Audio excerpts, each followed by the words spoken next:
Welcome, ladies and gentlemen, boys and girls, to the Dr. Rule Show. I'm your host, Dr. Franklin Rule, and today we critique the 1993 sci-fi flick Fire in the Sky, which details the abduction of a man named Travis Walton.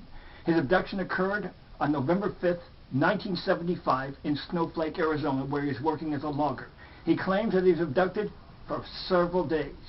Now, let's see what happens. The star is D.B. Sweeney. The videotape assembled by noted videographer Benny Guzland. Now, roll!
Welcome back, and I think that was an excellent rendition of the Travis Walton case.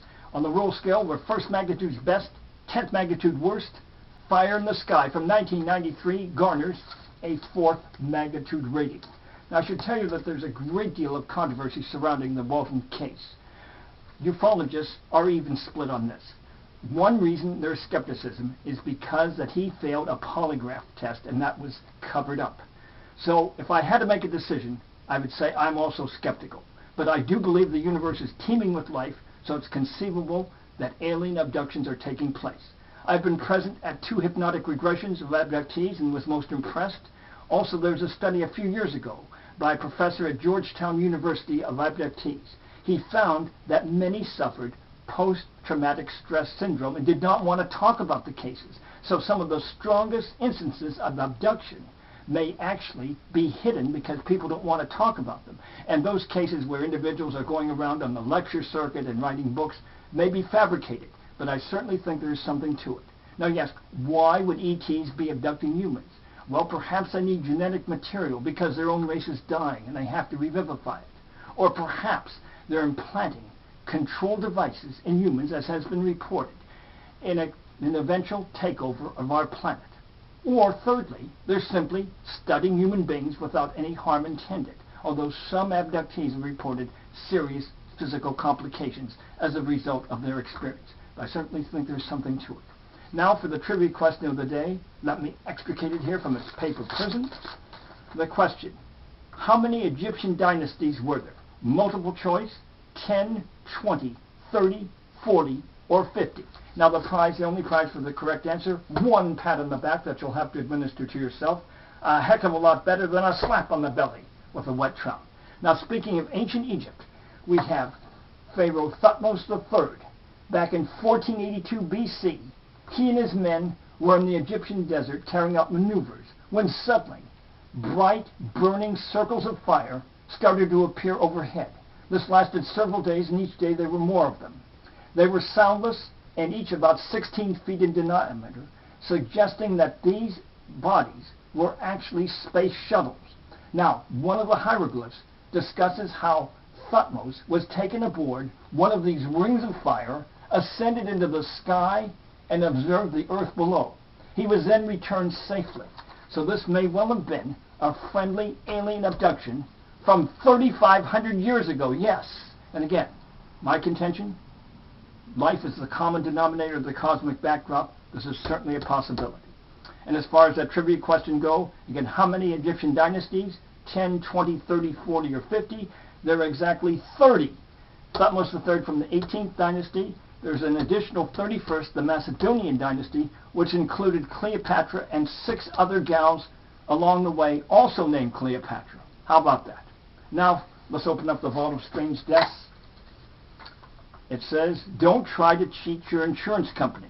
This involves a man in Houston, Texas, who was going to slam his tractor trailer into a freeway post, jumping out at the last moment, and then claiming major expenses and injuries. Well, when he leapt out, he landed on his noggin, on his head, and was instantly killed. And he didn't collect a cent. That's why we say, don't try to cheat your insurance company. Thank you. Now, until next time, may the power of the cosmos be with you. Yes!